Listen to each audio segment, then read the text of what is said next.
नमस्कार दोस्तों, ocean network में आपका स्वागत।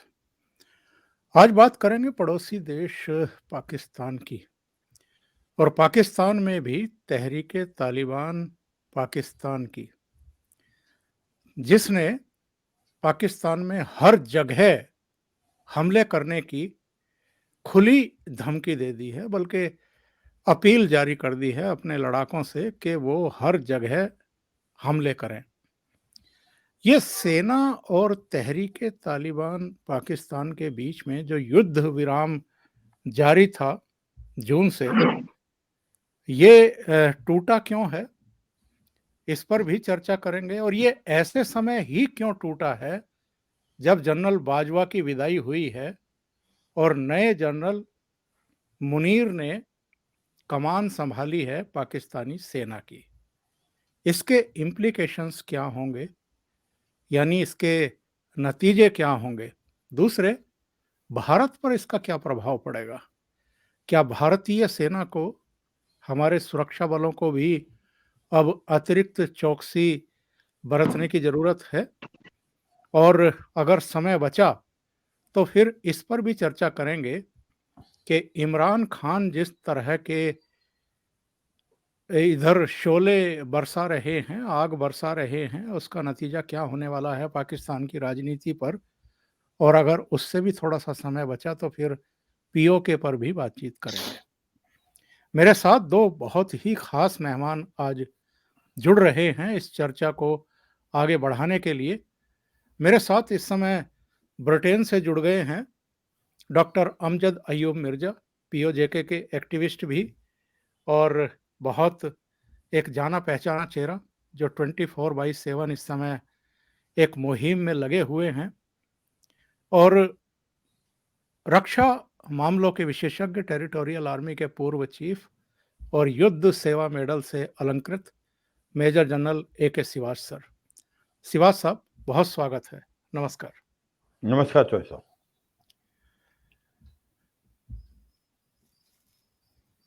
शुरुआत करते हैं डॉक्टर अमजद अयूब मिर्जा से। और आज मैं दोपहर में ही उनका ट्विटर हैंडल चेक कर रहा था, तो उन्होंने तहरीके तालिबान पाकिस्तान का ये लेटर शो किया हुआ है अपने ट्विटर हैंडल पर। वो मैं अभी आपको दिखाता हूं। तो सबसे पहले मैं मिर्जा साहब आप ही के पास आता हूं। ये खास ऐसा समय क्यों चुना है टीटीपी ने, जब पुराने सेना प्रमुख की विदाई हुई है और नए सेना प्रमुख ने कमान संभाली है? कोई आपस में रिश्ता है क्या? बहुत शुक्रिया चौधरी साहब अपने शो में बुलाने का। देखिए, बात यह है कि जून में सीज फायर एग्रीमेंट हुआ था पाकिस्तान आर्मी और तहरीके तालिबान पाकिस्तान का। लेकिन अगर आप देखें तो किसी भी समय जून से लेके अभी तक टोटल सीज फायर नहीं हुई, बल्कि पाकिस्तान आर्मी ने तहरीके तालिबान पाकिस्तान के खिलाफ अपने ऑपरेशन जो है वजीरिस्तान में और दूसरी जगहों पे खैबर पख्तूनख्वा में जारी रखे। सिर्फ अक्टूबर में 65 जो है वो स्क्रिमिशेस हुई हैं, यानी झड़पें हुई हैं तहरीक जी तालिबान पाकिस्तान और पाकिस्तानी सिक्योरिटी फोर्सेस की। और जी। जी उसमें 98 लोग मारे गए हैं, जिसमें ज्यादातर पाकिस्तानी फौजी हैं और सिक्योरिटी फोर्सेस और पुलिस वाले, और 72 लोग जो है वो जख्मी हुए हैं सिर्फ अक्टूबर के महीने। तो जी जी। जो ये लेटर है मिनिस्ट्री ऑफ डिफेंस तहरीक तालिबान पाकिस्तान की तरफ से जारी हुआ है, इस लेटर में ये कहा गया है कि हमारे साथ पाकिस्तान आर्मी ने जो वादा किया था उसकी मुसलसल वादा खिलाफी की गई है, और लकी मरवत जो है वहां पे हमारे खिलाफ बाकायदा ऑपरेशन किया जा रहा है। लिहाजा हम हदायत देते हैं, इंस्ट्रक्ट करते हैं तहरीक तालिबान पाकिस्तान के तमाम यूनिट्स को कि वो पूरे पाकिस्तान में जहां भी हैं वो पाकिस्तान के ऊपर जो है हमले शुरू करने में देर ना करें। अब जी इसको अगर हम जोड़ना चाहें, जो इस वक्त नए आर्मी चीफ आ जाए हैं, तो देखें बात यह है कि ये तो बाजवा के जमाने में ही मिलिट्री ऑपरेशन तहरीक तालिबान पाकिस्तान के खिलाफ शुरू हो गया।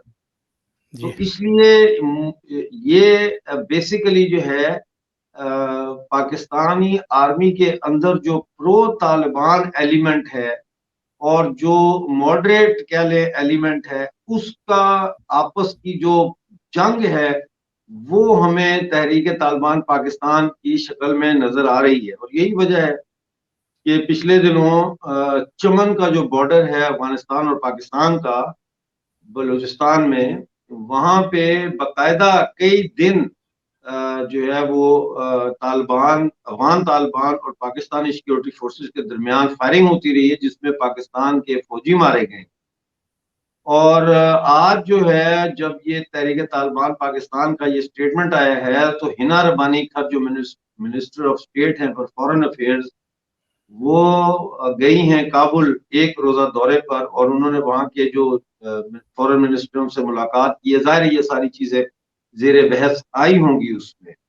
तो इसके अलावा जो जनरल फैज हमीद हैं, जो हक्कानी ग्रुप के सरपरस्त थे आर्मी के अंदर और हक्कानी जनरल्स के ग्रुप को लीड कर रहे थे, उन्होंने भी अपना रिजिग्नेशन जीएचक्यू में आज भिजवा दिया है, क्योंकि वो आर्मी चीफ के ख्वाहिशमंद थे। उनकी जगह पे जिसको आर्मी चीफ बनाया है, ये इमरान खान के सख्त खिलाफ है।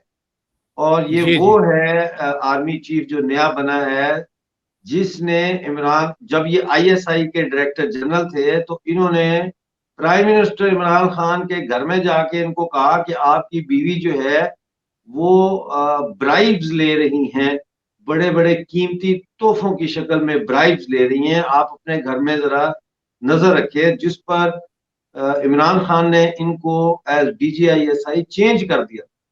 और इमरान खान की जितनी भी ये लॉन्ग मार्च थी, ये कोई आजादी मार्च नहीं थी, ये इस जनरल नसीर को आर्मी चीफ बनने से रोकने की के लिए जो है सरकार के ऊपर एक दबाव डालने की कोशिश थी, जिसमें जी। इमरान खान बुरी तरह नाकाम हो गए। जी। और ये जो हिना रब्बानी का आपने ज़िक्र किया है, एक क्वेश्चन मैं और आपसे ही कर लेता हूँ। अफ़गानिस्तान के और पाकिस्तान के तो संबंध खराब ही हुए हैं पिछले कुछ समय में अगर देखा जाए तो। दूसरी बात ये है कि अगर वो ये उम्मीद लेकर के वहाँ गई हैं कि वहाँ का जो तालिबान शासन है इस समय वो टीटीपी पर किसी तरह का अंकुश लगा सकता है, तो क्या ये कुछ गैर वाजिब बातें नहीं हैं? क्योंकि वहाँ के तालिबान और टीटीपी का तो आपस में ही 36 का आंकड़ा है एक तरीके से। बिल्कुल सही फरमा रहे हैं आप। देखें, बात जो तालिबान, अफगान तालिबान हैं, वो ये कह रहे हैं कि जो ड्यूरल लाइन के ऊपर अफगानिस्तान और पाकिस्तान का जो सो कॉल्ड बॉर्डर है, वहां पे फेंसिंग हो रही है। पाकिस्तान फेंसिंग कर रहा है, तकरीबन 2-2.5 हजार किलोमीटर की फेंसिंग जारी है। वो ये कहते हैं कि ये फेंसिंग इलीगल है, क्योंकि इस बॉर्डर को हम तस्लीम नहीं करते, क्योंकि ड्यूरल लाइन का जो बॉर्डर है, इसका एग्रीमेंट 1993 में खत्म हो गया था, क्योंकि ये सिर्फ 100 साल के लिए था। और उसके बाद ये जो पूरा खैबर पख्तूनख्वा का इलाका है, ये अटक तक ये अफगानिस्तान का हिस्सा है। और तालिबान, तहरीक तालिबान पाकिस्तान भी यही मुतालबा करते हैं कि जो पश्तून हैं, ये बेसिकली अफगान पश्तून हैं। और एक किस्म का आप ये कह सकते हैं कि टीटीपी वाले इनडायरेक्टली जो है वो अफगान तालिबान की प्रॉक्सी हैं। तो हिना रब्बानी खर के दौरे से कोई जो है वो हासिल होने वाला नहीं है। ये एक फेस सेविंग दौरा मैं इसको कह सकता हूँ। और पाकिस्तानी गवर्नमेंट की तरफ से और आर्मी को एक किस्म का दिलासा देने के लिए कि हम डिप्लोमेटिक जो है सतह पे कोशिशें कर रहे हैं कि किसी तरह नॉर्मलाइज हो जाए हालात, लेकिन हालात नॉर्मलाइज नहीं होंगे। बहुत सही बात आपने कही है, मिर्ज़ा साहब। Thank you. जनरल साहब, हिना रब्बानी का काबुल दौरा तो ये बताता है कि पाकिस्तानी सरकार जो है वो टीटीपी के इस हमले के आह्वान पर घबराई हुई है बहुत बुरी तरीके से। और जो पाकिस्तान के इस समय राजनीतिक और दूसरे हालात हैं वो भी हमसे और दुनिया से छिपे हुए नहीं हैं। जो हालात इस समय वहाँ क्रिएट हो गए हैं, अपोजिशन का जो लीडर है पूर्व प्रधानमंत्री इमरान खान, वो मरने मारने पर उतारू है। जो हालात वहाँ बन गए हैं, ऐसे में टीटीपी का जो ये ऐलान हुआ है, इससे क्या भारत को अतिरिक्त सतर्कता बरतने की ज़रूरत है? हाँ, देखो चौधरी साहब, देखो ये समझना पड़ेगा हमें, जो तहरीक-ए-तालिबान पाकिस्तान है, ये पहले है क्या ये? देखो, इसको क्रिएट पाकिस्तान ने किया था जब 1989 के अंदर रशिया आ गया था, सोवियत यूनियन जो कि अफ़गानिस्तान में। तो उसके लिए जो मुजाहिदीन बनाए थे वो थे ये तालिबान की शेप में। मगर जब 2001 में जो अमेरिका ने दोबारा आके 26/11 के बाद तालिबान के पास अटैक करने स्टार्ट किए, तो फिर ये जो हैं मुजाहिदीन या फिर तहरीक तालिबान पाकिस्तान लेके ये अलग हो गए और ये काउंटर कर रहे थे पाकिस्तान की आर्मी का, क्योंकि पाकिस्तान की आर्मी जो थी वो अमेरिका का साथ दे रही थी। तो ये जो तहरीक तालिबान पाकिस्तान है 2007 में बना है, तो बेसिकली क्योंकि पाकिस्तान की फौज ने, पाकिस्तान की गवर्नमेंट और पाकिस्तान ने अमेरिका का साथ दिया, और जबकि 9/11 के बाद जो अटैक किए उसके अंदर मदद दी, तो ये तालिबान जो है बन गया, ये तहरीक तालिबान पाकिस्तान, जिसका मेन मुद्दा था कि 3 मुद्दे हैं इनके तालिबान पाकिस्तान के, कि वो चाहते हैं कि एक तो ये जो पश्तून है दोनों तरफ नॉर्थ वेस्ट फ्रंटियर प्रोविंस में और अफगानिस्तान में ये इकट्ठे होने चाहिए, वो डूरन लाइन को नहीं मानते। दूसरा, वो शरिया लॉ लाना चाहते हैं पूरे पाकिस्तान के अंदर, और तीसरा है वो चाहते हैं कि किसी तरीके से अफगानिस्तान की बात सुनी जाए पाकिस्तान से। अब जो सिचुएशन पैदा हो रही है कि क्या अफगानिस्तान की गवर्नमेंट जो है तालिबान की, उसका कुछ होल्ड है तहरीक तालिबान पाकिस्तान में, या वो करते। देखो, सच्चाई ये है कि ये जो हनीमून पीरियड था तालिबान और पाकिस्तान गवर्नमेंट में, वो खत्म हो गया, क्योंकि अब जो तालिबान है उनके और पाकिस्तान के इंटरेस्ट अलग अलग हैं। तालिबान की गवर्नमेंट नहीं चाहती कि ये फैसला हो, वो भी डूरन लाइन को नहीं मानती, और कहीं ना कहीं पाकिस्तान तालिबान को एक प्रकार से इनडायरेक्टली ब्लेम कर रहा है कि तहरीक तालिबान पाकिस्तान की जो बेसिस हैं वो अफगानिस्तान में हैं, उनको वहां से फंड किया जाता है और वो पाकिस्तान में आके अटैक करते हैं। तो ये भी एक कॉन्फ्रंटेशनल पॉइंट हो गया है कि अफगानिस्तान, तालिबान और पाकिस्तान गवर्नमेंट में। सच्चाई ये है कि आज की तारीख में उनके रिलेशन अच्छे नहीं हैं, इसलिए तहरीक तालिबान पाकिस्तान पे कोई प्रेशर डालने का कोई क्वेश्चन नहीं होता। अब आती है कि तहरीक तालिबान जो पाकिस्तान है, कितना हावी है, कितना क्या कुछ कर सकता है। देखो, पाकिस्तान के अंदर हमें एक और चीज समझनी पड़ेगी। जब तालिबान ने अफगानिस्तान को पकड़ा था, तो 8,500 कैदियों को छोड़ा गया था, और उनमें से 3,800 जो थे वो तहरीक तालिबान पाकिस्तान के कैदी थे। तो उनके पास असला भी आ गया अमेरिका का, क्योंकि अमेरिका छोड़ के चला गया था, और वो उनकी नफरी भी बहुत होगी, उन्होंने इंटेलिजेंस भी गैदर कर दिया। तो तहरीक तालिबान पाकिस्तान तो ये 1 साल के अंदर और भी स्ट्रांग हो गया है, और उसके ऊपर उसको पैसा बड़ा मिलता है, क्योंकि ड्रग की मनी करता है, ड्रग जो आते हैं वो तालिबान के साथ तालमेल में है, और इसी प्रकार एक्सटॉर्शन करता है। पैसा भी है, इनकी न्यूमेरिकल स्ट्रेंथ भी बढ़ गई, इनके पास अब वेपन भी अच्छे आ गए, तो एक बहुत पोटेंट फोर्स है ये। और ये मिर्जा साहब ने अच्छा समझाया था कि जून के अंदर जो बातचीत हुई थी तालिबान गवर्नमेंट के द्वारा, जो इनके अंदर एक समझौता हुआ था, वो नाम नाम का समझौता था, दोनों तरफ से हमले हो रहे थे।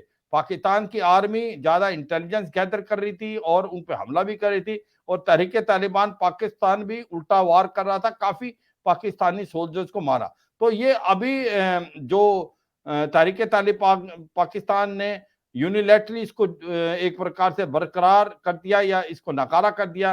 एक्चुअली ग्राउंड पे इसका कोई मतलब नहीं है, क्योंकि ये पहले ही इफेक्टिव नहीं था। मगर अब हमले बढ़ेंगे, इसमें कोई शक नहीं। अब भारत में इसका क्या इंपैक्ट होगा, ये आपका क्वेश्चन था। देखो, भारत में इसका कोई खास इंपैक्ट नहीं होगा, क्योंकि ये तहरीक तालिबान पाकिस्तान जो है, ये पाकिस्तान की अगेंस्ट अटैक करता है।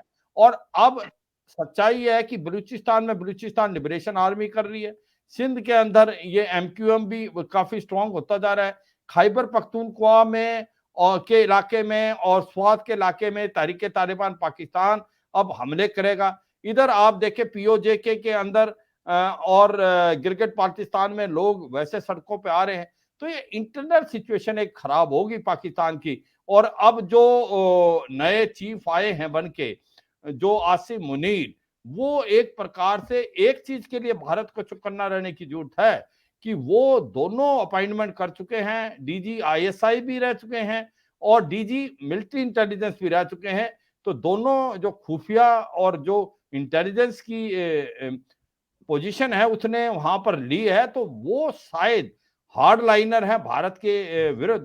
तो उससे हमें थोड़ा सा ध्यान रखना पड़ेगा, जो अब क्रॉस बॉर्डर टेररिज्म में बढ़ावा आ सकता है और कहीं ना कहीं एंटी इंडिया सेंटीमेंट ज्यादा पाकिस्तान में हो सकते हैं। मगर तहरीके तालिबान पाकिस्तान के बोल्ड होने से तो मुझे लगता है कि जो नुकसान होगा पाकिस्तान की आर्मी को होगा, उससे हमें यही फायदा है कि इनकी जो अटेंशन डाइवर्ट रहेगी, अब वो उधर भी ध्यान देंगे बनिस्बत भारत की तरफ जो बॉर्डर है वहीं पर अकेले नहीं।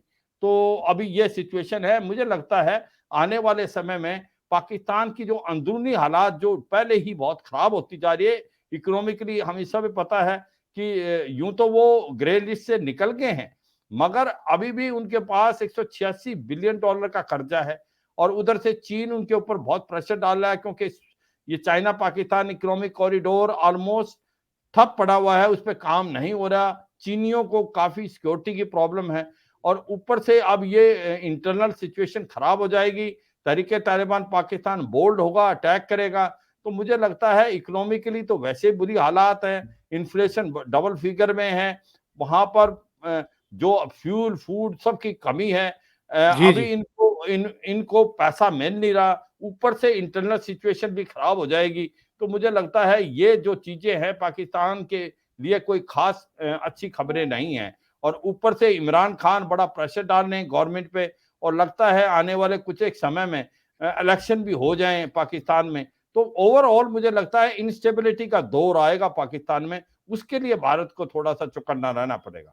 चौधरी साहब, बहुत सही बात आपने कही है श्रीवास सर। मिर्जा साहब, तीन तरफा चुनौती है नए सेना अध्यक्ष के सामने। एक तो इमरान खान की तरफ से पेश की जा रही है, दूसरी टीटीपी का ऐलान हो गया है, तीसरे जिसका आपने जिक्र किया, सेना में जो बड़े अधिकारी हैं वो इस्तीफा दे रहे हैं। क्या हम ये मान करके चलें कि सेना में टॉप लेवल पर विद्रोह की स्थिति है? दूसरे, इमरान खान आगे बढ़ते जाएंगे या ठहरेंगे, सोचेंगे, पुनर्विचार करेंगे अपनी रणनीति पर? और तीसरे, टीटीपी ने अगर हमले शुरू कर दिए तो कैसे निपटेंगे इससे? ये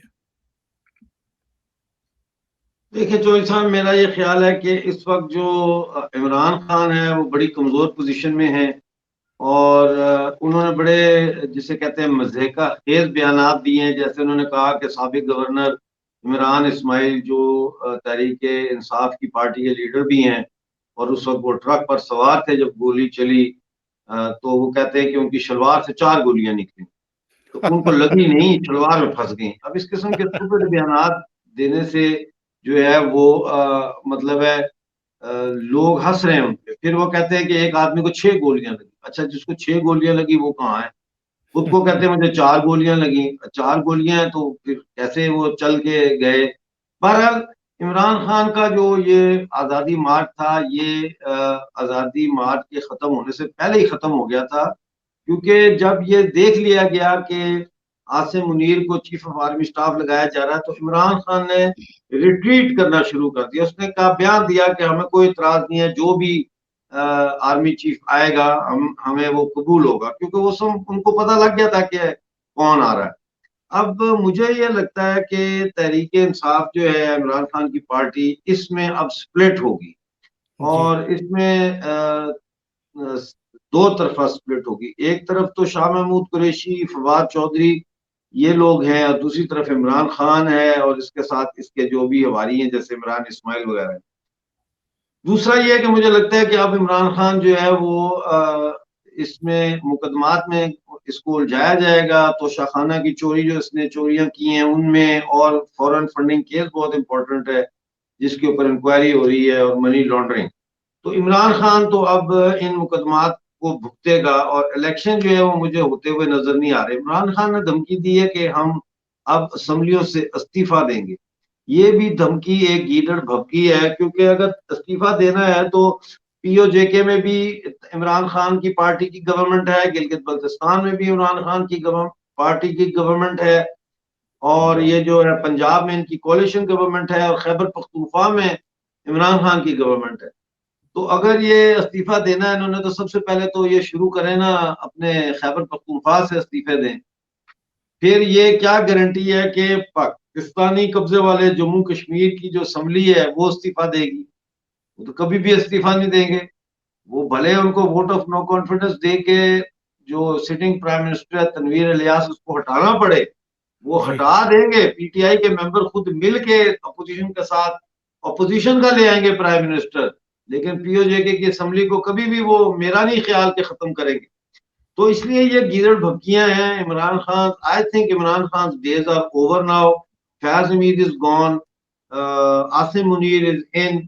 तो उसकी गेम तो जिन जर्नैलों के सर पर चल रही थी, वो तो अब उसके सर पर हाथ रखने के लिए मौजूद ही नहीं है। जी तहरीक जी तालिबान पाकिस्तान के साथ अब मुझे ये नजर आता है कि तहफ़्फ़ुज़ मूवमेंट जो है, पश्तून तहफ़्फ़ुज़ मूवमेंट, उसका जो मिलिटेंट ज़हन रखने वाले लोग हैं, वो भी अब तहरीक तालिबान पाकिस्तान को असिस्ट करेंगे पाकिस्तान आर्मी के खिलाफ लड़ाई में।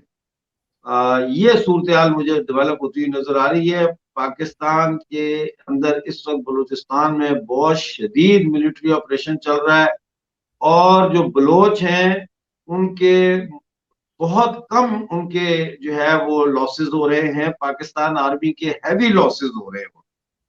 तो कल बलूचिस्तान में पाकिस्तान आर्मी ने एक पूरे गांव को आग लगा दी, औरतों बच्चों सबको गिरफ्तार करके, तो 200-300 लोगों को वो ले गए नामालूम मुकाम पे। कहने का मकसद ये है कि बलूचिस्तान में तो सब पूरी फुल वॉर हो रही है।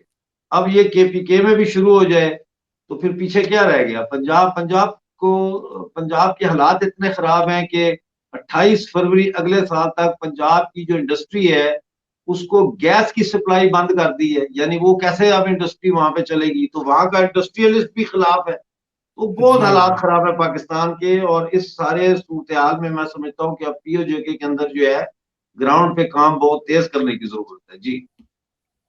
बहुत अहम बातें आपने बताई हैं मिर्जा साहब। और सिवाज सर, क्या पीओजेके में कोई बड़ा एक्शन लेने की तैयारी भारत की तरफ से हो रही है? क्योंकि जिस तरह के बयान कई स्तरों पर आ रहे हैं, कुछ तो संकेत मिलते हैं उनसे। हाँ, बिल्कुल चौधरी साहब। इससे पहले मैं थोड़ा-सा ये बताना चाहूँगा कि जो बातचीत कर रहे थे कि क्या जिस प्रकार से अभी जनरल आसिम मुनीर चीफ बने हैं, क्या अभी कोई डिवीज़न है पाकिस्तान की आर्मी में? मुझे लगता नहीं। उसकी वजह ये है कि जो आसिम मुनीर थे, वो सीनियर मोस्ट ऑफिसर थे, और वो उनका एक सबसे इम्पोर्टेंट चीज़ ये है, उनकी जो एक छवि है, वो एक कॉम्पिटेंट ऑफिसर की है, और वो मेरिट पे भी और सीनियर मोस्ट थे। उनका ओनली ड्रॉबैक यह था कि वो 27 नवंबर को रिटायर हो रहे थे, जबकि जनरल बाजवा 29 नवंबर को रिटायर हो रहे थे। उसको उन्होंने पूरा कर लिया था, जो पाकिस्तान की गवर्नमेंट ने उनको पहले ही अपॉइंट कर दिया चीफ, तो इसका मतलब उनकी रिटायरमेंट की बात खत्म होगी। एक तो जनरल मिर्जा को, जो कि joint chief of staff committee, और एक ये। अब जो बात है कि फ़याज़ हमीद ने प्रीमैच्योर रिटायरमेंट ले ली है, क्योंकि वो चाहते थे कि वो बन जाए, इमरान खान आते तो बनाते, तो वो सीनियर नहीं थे उससे। तो ये जो सच बात है, जो कि इमरान खान की तरफ के जनरल थे, उन्होंने प्रीमैच्योर रिटायरमेंट दी। मगर मुझे ऐसा नहीं लगता कि कोई भी पाकिस्तान की आर्मी के अंदर अब इनको लेके कोई गुटबाजी होगी, क्योंकि ये जो आए अपनी सीनियरिटी पे आए हैं, और जैसे मैंने बताया था, क्योंकि डीजीआईएसआई और डीजीएमआई रह चुके हैं, तो भारत के लिए कोई अच्छी बात नहीं है, तो आतंकवाद का हमें लगता है बढ़ेगा। अब जो आपने नेक्स्ट क्वेश्चन पूछा है कि पीओजेके और गिलगित बाल्टिस्तान में क्या कुछ हरकत हो सकती है? देखो, ये बात तो हमें माननी पड़ेगी कि 1994 में रेज़ोल्यूशन पार्लियामेंट में पास हुआ है, 25 सीटें खाली छोड़ी जा रही हैं, और अब जो है डिफेंस मिनिस्टर ने भी ये बार बार दोहराया है कि पीओजे के गिलगित बाल्टिस्तान भारत का हिस्सा है, भारत में आने चाहिए। और जब ये question army commander northern command से लेफ्टिनेंट जनरल द्विवेदी से पूछा गया, एक जनरल से, तो उन्होंने बताया कि भाई भारत की फौज तो बिल्कुल तैयार है और जब भी हुक्म देगी गवर्नमेंट, हम इसको जल्दी से जल्दी पूरा करेंगे और इसमें कोई शक और सवाल नहीं। तो मुझे लगता है अगर हम इन बिटवीन द लाइन पढ़ें तो कहीं ना कहीं भारत की फौज ने पूरा अपना ऑपरेशन प्लान बढ़ा लिया है। मैं ये कहूंगा कि ऑपरेशन प्लान अभी नहीं, पहले भी बने हुए थे, पर उसको रिफाइन करना, स्ट्रेटेजी बदलना, अपनी टैक्टिक्स को एनवायरनमेंट के हिसाब से चेंज करना, और मुझे लगता है कि इसके अंदर काफी कुछ हुआ है और जैसे हालात होंगे वैसे काम होगा।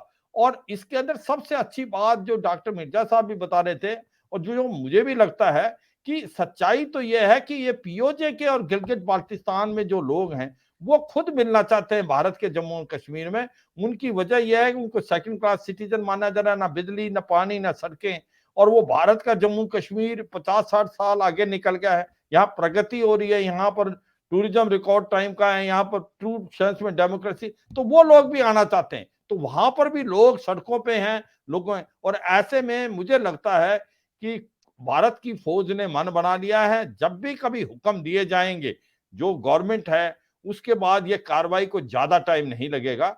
ये सच है कि इसको इतना आसान इसलिए नहीं है क्योंकि चीन का जो चाइना पाकिस्तान इकोनॉमिक कॉरिडोर है वो गिलगित बाल्टिस्तान से जाता है। तो ये फैक्टर हमें डालना पड़ेगा कि चीन का इसमें क्या रुख होगा, चीन क्या कर सकता है, कितना इंटरफेयर कर सकता है, तो ये चीजें भी हमें इसके अंदर फैक्टरी इन करनी पड़ेगी। पर जिस प्रकार से कुछ साइंस मिलने, सिग्नल मिल रहे हैं, वो लगते हैं कि भारत की फौज ने पूरी तैयारी की हुई है। अब डिसीजन गवर्नमेंट ने लेना है और कब लेगी, कैसे लेगी, ये टाइम बताएगा। मगर चीन का फैक्टर हमें ध्यान रखना पड़ेगा क्योंकि China Pakistan economic corridor Gilgit Baltistan से जाता है। तो ये भी इंपॉर्टेंट जो पॉइंट है वो हमें ध्यान देना पड़ेगा। चौधरी साहब। जी श्रीवास्तव साहब। मिर्जा साहब, पाकिस्तान के जो अंदरूनी हालात हैं इस समय, चीन के भी जो अंदरूनी हालात हमें अभी सुनाई पड़ रहे हैं, बहुत सारे शहरों में लोग सड़कों पर आ गए हैं, कारण दूसरे हैं, लेकिन शी जिनपिंग के सामने एक बड़ी भारी चुनौती है। रूस के साथ जिस तरह के हमारे रिलेशन हैं और इधर के जो यूक्रेन और रूस के बीच में जो भी कुछ हुआ है, उसमें जिस तरीके से भारत ने रूस का साथ दिया है इंटरनेशनल फोरम्स पर, उसमें रूस का साथ भी भारत के साथ होगा ही। क्या ये सही समय है जब भारत को एक्शन लेना चाहिए पीओजे के में? देखिए, मैं ये समझता हूं कि फौजी एक्शन की शायद जरूरत ही ना पड़े। उसकी वजह यह है कि अगर हम 3 स्टेजेस में काम करें तो उसका हमें ज्यादा फायदा होगा। सबसे पहले ये है कि पीओजेके का एनवॉय जो है अपॉइंट होना चाहिए, और पूरी दुनिया में, वेस्टर्न दुनिया की बात कर रहा हूं मैं, जो इंडियन मिशंस हैं, एम्बेसीज हैं, वो उस एनवॉय को फैसिलिटेट करें, और वो एनवॉय अमेरिका में कांग्रेस और सेनेट के लोगों को मिले, ऑस्ट्रेलिया में पार्लियामेंट के लोगों को मिले, यूरोपियन यूनियन में जाके लोगों को मिले, उनको ब्रीफिंग दे कि असल जो है वो मसला क्या है, और उनको जो पाकिस्तान का बयानिया है इसको रिवर्स करने का काम शुरू करे, ताकि एक इंटरनेशनल वर्ल्ड ओपिनियन जो है वो डिसाइसिवली हमारे हक में आए। इस वक्त वो डिसाइसिवली नहीं है। इस वक्त वो कहते हैं हम मीडिएट कराने के लिए तैयार हैं, हम आप दोनों के आप बीच में बैठ के मीडिएशन के लिए तैयार हैं। वो ये नहीं कह रहे कि पीओजे के जो है वो मुकम्मल तौर पे इंडिया के साथ जाने की वो ओपनली जो है वो उसको सपोर्ट नहीं अभी ओपनली कर रहे। बेशक वो हो सकता है अंदर से वो इस चीज को सपोर्ट करते हो, लेकिन ओपनली नहीं कर रहे। तो वर्ल्ड ओपिनियन को कॉन्क्रीट तरीके से अपने हक में जीतना ये इस वक्त पहला इंपॉर्टेंट स्टेप होगा। दूसरा इंपॉर्टेंट स्टेप जो है वो पीओजेके के अंदर जो है, जो हमारी मूवमेंट है, जो लोग वहां पे काम कर रहे हैं अंडरग्राउंड, और जो कोशिश कर रहे हैं कि किसी तरीके से जो पाकिस्तान का कलमे का रिश्ता और दो टू नेशन थ्योरी और religious ideological affiliation with Pakistan, इस किस्म के जो कल्चरल नैरेटिव्स हैं, इनकी जो हेगमनी है, इनका जो गलबा है, उसको वो तोड़ रहे हैं, उसको तोड़ने की कोशिश कर रहे हैं। उनको इस वक्त ग्राउंड लेवल पे लॉजिस्टिकल सपोर्ट की बड़ी सख्त जरूरत है। तो ये तीन चीजें होने के बाद मैं समझता हूं कि फिर जो ये बगावतें हो रही हैं इस वक्त पीओजे और पीओजीबी में, ये बगावतों की एक सिंक बन सकती है, क्योंकि इन बगावतों को फिर इंटरनेशनल तौर पर रिकग्नाइज ही नहीं बल्कि सपोर्ट भी किया जाएगा।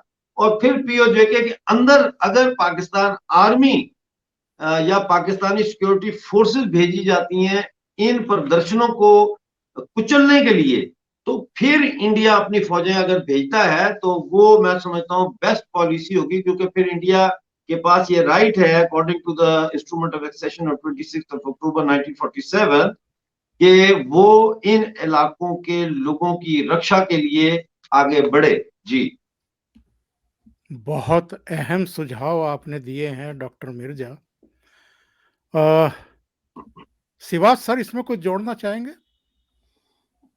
हाँ, देखो ये मिर्जा साहब ने जो बताया है कि अच्छा रोड मैप है, और इसके अंदर मैं यही जोड़ना चाहूँगा कि जिस प्रकार से बांग्लादेश का भी कुछ ऐसा ही था, जब बांग्लादेश में इलेक्शन हुए, उस इलेक्शन को माना नहीं गया, और फिर पाकिस्तान की जो फौज थी 25 मार्च 1971 में आके उसने जेनोसाइड किया, और इसके कारण ही भारत की फौज जात और लड़ाई हुई। तो इसका मतलब कोई ना कोई वजह थी। ये पॉइंट जो बता रहे मिर्जा साहब, मैं इससे बात सहमत हूँ। अगर सुमोटो आप अपनी फौज भेजते हैं और आपकी वर्ल्ड ओपिनियन तैयार नहीं है, तो फिर आप एग्रेसर माने जाओगे, क्योंकि अभी तक भी जो वर्ल्ड ओपिनियन ये नहीं मानती कि पीओजे के भारत का हिस्सा है, क्योंकि ये एक अभी भी ये मानते हैं कि यूनाइटेड नेशन सिक्योरिटी काउंसिल ने दिया था रेफरेंडम होना चाहिए, वो अलग बात है। उस जो प्लेबसाइट होना था उसलिए पाकिस्तान को वकेट करना था पूरा पीओजे के और गिलगित पाकिस्तान, वो उसने कभी पूरा किया नहीं, ना वो करना चाहता, उसको पता है वो लूज कर जाएगा, तो वो तो बात आई नहीं। तो सच्चाई है कि ऐसी नौबत ही क्यों आने दें, ऐसी सिचुएशन में किया जाए कि पूरा इन्वायरमेंट जो है पूरा आप रीशेप करें, आप डिप्लोमेटिकली पूरे देश को वर्ल्ड को बताएं कि पीओजे के गिलगित पाकिस्तान वाकई भारत का हिस्सा है और वो लोग भारत में मिलना चाहते हैं। वहां पर अभी एक जेनोसाइड हो रहा है और ये सिचुएशन बहुत खराब हो रही है। पाकिस्तान की आर्मी इनको दबाना और कुचलने की कोशिश कर रही है, और फिर जब पाकिस्तान की फौज उसमें हो जाती है, तो भारत की अगर फौज तब जाती है तो फिर एक लगेगी कि एक जो फ्री करने के लिए गई है ये फौज, ये मदद करने के लिए गई है, ना कि एग्रेसर है। तो मुझे लगता है कि सोच समझ के कार्रवाई करनी पड़ेगी, क्योंकि चीन का जो फैक्टर है वो भी बहुत इंपॉर्टेंट है इसमें। ये हमें सोचना पड़ेगा कि अगर हम ऐसे करते हैं तो चीन का क्या रवैया होगा? क्या चीन साइडलाइन पे बैठ के देखता रहेगा? जबकि गिलगित पाकिस्तान में चाइना पाकिस्तान इकोनॉमिक कॉरिडोर जा रहा है। तो इसके लिए हमें दूसरे देशों की मदद लेना बहुत जरूरत है, जिसमें अमेरिका भी बड़ा इंपॉर्टेंट है, क्योंकि अमेरिका जो अभी क्वाड का हिस्सा भी है और भारत का एक स्ट्रेटेजिक पार्टनर भी है। तो ये पूरा रीशेप करना पड़ेगा। आप अपना डिप्लोमेटिकली लोगों को तैयार करना, देश को तैयार करना, और इसी प्रकार से पीओजे के और गिलगित पाकिस्तान में हमें प्रोएक्टिव होना पड़ेगा। हमें अभी तक मुझे लग नहीं रहा कि भारत कुछ करा रहा है, जो भी हो रहा है वहां अपने आप हो रहा है, तो उसको थोड़ा सा बैलेंस आउट करें। लोगों को जो जा रही है सड़कों पे, उसको पब्लिकली एक प्रकार दिखाएं, इंटरनेशनली वो जिस प्रकार से मीडिया में आए। अब ये दिखाने वाले तो बस एक डॉक्टर मिर्जा साहब ही रह जाते हैं एमए टीवी में, वो दिखाने उसकी व्यूअरशिप कितनी है। एक देश अगर लगेगा तो बड़ा बनेगा। देखो पाकिस्तान भारत के जम्मू कश्मीर के बारे में बहुत दिखाता है, हमें पीओजे के और गिलगित पाकिस्तान में प्रोएक्टिव स्ट्रेटेजी बनानी पड़ेगी। हमें दिखाना पड़ेगा वर्ल्ड में किस प्रकार से ह्यूमन राइट वायलेशन होनी है, सेकंड क्लास सिटीजन है, किस प्रकार से लोग सड़कों पे आ रहे हैं। एक इंटरनेशनल जो हमने डिप्लोमेसी करके एक माहौल पैदा करना है, एनवायरनमेंट रीशेप करना है, हमने हाइब्रिड वॉरफेयर की तरह वो करके दिखाना है, और फिर स्टेप बाय स्टेप। मैं इससे बिल्कुल सहमत हूं। अगर आप डायरेक्टली अटैक करके जाते हैं तो फिर आप एग्रेसर होंगे, फिर वर्ल्ड आपके साथ नहीं होगा, फिर बड़ा मुश्किल होगा जस्टिफाई करना, और फिर चाइना का फैक्टर है। ये तरीका बेटर है, पर इसको देर लगेगी, मगर ये तरीके में आपका कार्रवाई ठीक होगी, और इसके लिए प्रोएक्टिव स्ट्रेटेजी भारत को अपनानी पड़ेगी।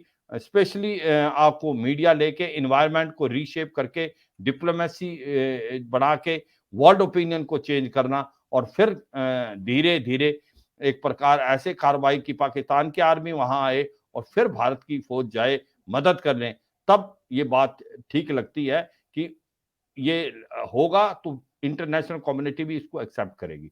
चौधरी साहब।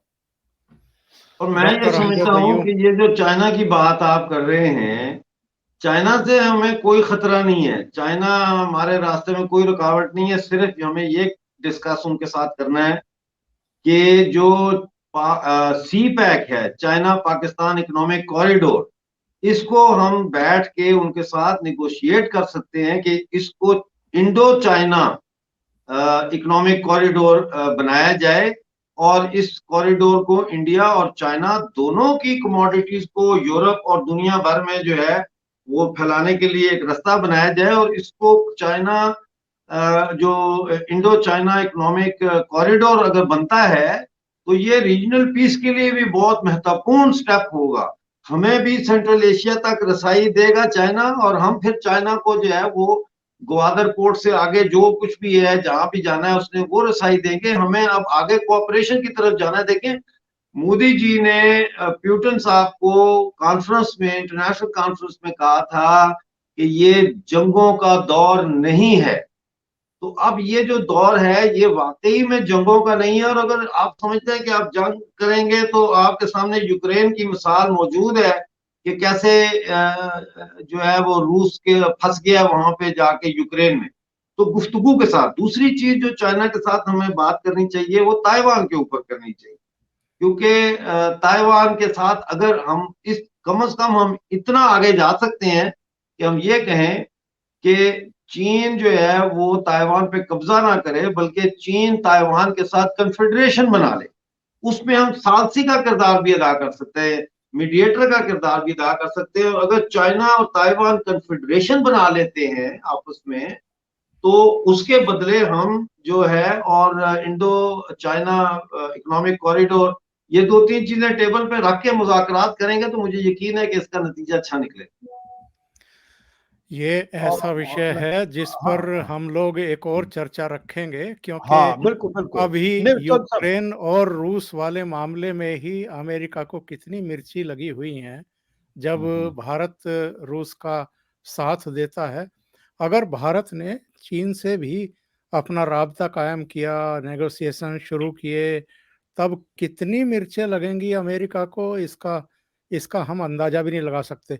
इस पर एक चर्चा नहीं जरूर करेंगे हम हाँ निकट हाँ भविष्य में। बिल्कुल। नहीं जी, मैं जी। चौधरी साहब इसमें बस एक बात हूँ, चाइना को अंडर एस्टिमेट करना बहुत बड़ी बेवकूफी होगी। चाइना भारत का बहुत बड़ा दुश्मन है। चाइना और भारत के इंटरेस्ट नहीं क्लैश कर रहे हैं। आप ये समझने की कोशिश करो कि भारत और चाइना का इंटरनेशनल इंटरेस्ट भी, कमर्शियल इंटरेस्ट भी, इकोनॉमिक इंटरेस्ट भी क्लैश करता है। इसलिए कभी भी भारत और चीन के बीच में तालमेल नहीं हो सकता अगले 50 साल तक।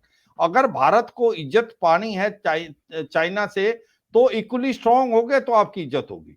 और आप ये सोचो कि चाइना पाकिस्तान इकोनॉमिक कॉरिडोर से बातचीत करके मान जाएगा और उसके बाद पीओ, ये सारा का सारा जो China Pakistan economic corridor Pakistan से जा रहा है ग्वादर तक, वो इतना आसान नहीं मानेगा। और अब तो एक नई थ्योरी आ रही है जो एक बहुत डर है कि जिस प्रकार से शी जिनपिंग अब कॉर्नर हो गए हैं वहां पर, ताइवान में भी कुछ नहीं कर सकते वो, क्योंकि उनको पता है अमेरिका आ जाएगा।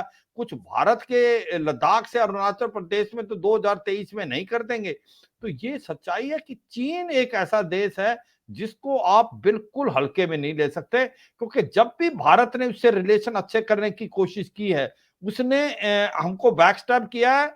जिस प्रकार से डोकलम किया 2017 में, और जिस प्रकार से 2020 के अंदर 3 डिवीजन लेके आ गया, हमने, भारत ने तो कुछ नहीं ऐसा किया था जिससे उसको अपसेट होने की बात हो। तो इसलिए मेरा लगता है मिर्जा साहब, मैं यही सोचूंगा कि चीन को बहुत मुश्किल है आप प्रेडिक्ट करना कि उसका क्या वो, ये मैं मानता हूं चीन अपना इंटरेस्ट देखेगा, पाकिस्तान का इंटरेस्ट नहीं देखेगा। इस बात से मैं सहमत हूं। अगर उसके इंटरेस्ट में बात कोई होती है तो वो है, मगर जिस तरह से हालात हैं चीन के ऊपर हमें ध्यान रखना पड़ेगा। और जिस प्रकार से नई थ्योरी अभी चली हुई है, क्योंकि 2023 में वो कुछ करेंगे, क्योंकि ताइवान में कर नहीं सकते, क्योंकि वो सेनकाकू आइलैंड को जापान के साथ नहीं कर सकते, कि भारत की तरफ तो कुछ ना कर दें, भारत को चौकन्ना रहना चाहिए। मुझे लगता है उसके अंदर भी हमें ध्यान देना चाहिए कि ऐसा भी हो सकता है। चौधरी साहब बिल्कुल सही कह रहे हैं आप। देखिए ना जनरल साहब, जो आप कह रहे हैं, जो बात आप कर रहे हैं, इसमें तो कोई शक नहीं है कि आपके खदशात और आपकी बातों में बड़ा वजन है। लेकिन मैं ये समझ रहा हूं, हम आपस में बैठे हुए ब्रेनस्टॉर्मिंग कर रहे हैं कि कैसे इसको जगल किया जाए, कैसे रास्ता निकाला जाए। और आपकी बातें बिल्कुल ठीक है कि चाइना के ऊपर तो एक लम्हे के लिए भी एतबार नहीं किया जा सकता। और वो बैक स्टैब आपने कहा है, वो किसको बैक स्टैब नहीं किया चाइना ने? देखे ना, उगर मुसलमानों को बैक स्टैब किया, उनको कहा था कि आपको फुल ऑटोनॉमी होगी, हर चीज की इजाजत होगी। अपने लोगों को बैक स्टैब किया। वो बात आपकी सही है, लेकिन मैं ये सोच रहा हूं कि अगर ऐसा वक्त आ जाता है कि गिलगित बल्तिस्तान को शामिल करने के रास्ते में चाइना आके खड़ा हो जाता है, तो हम टेबल पर क्या लेके जाएं उनके साथ बार्गेन के लिए? क्या बार्गेनिंग पावर हमारे पास हो, क्या लेन देन बैक चैनल से हम कर सकते हैं, इसके ऊपर सोच विचार है। ये नहीं है कि हम चाइना के आगे लेट जाएंगे, सवाल ही पैदा नहीं होता। बहुत बहुत धन्यवाद। बहुत ही अच्छी चर्चा हो गई। मैं तो कुछ पॉइंट्स पर चर्चा करना चाह रहा था, लेकिन इतनी विस्तार से चर्चा हो गई क्योंकि दो बहुत ही विद्वान मेरे साथ जुड़े हुए थे। डॉक्टर अमजद अय्यूब मिर्जा, आप जुड़े, इतना समय निकाला आपने ओशियन नेटवर्क के लिए। और सिवाज सर तो जब उनको निवेदन करते हैं तो हमेशा वो उपस्थित ऐसे होते ना हैं। कि तो आप हमें दोनों भी जब बुलाते हम आते हैं। आप दोनों का दिल की गहराइयों से बहुत बहुत शुक्रिया। थैंक यू बहुत सर। शुक्रिया, थैंक यू सर। नमस्कार। थैंक यू साहब। नमस्कार, जय जय हिंद। हिंद। जय हिंद।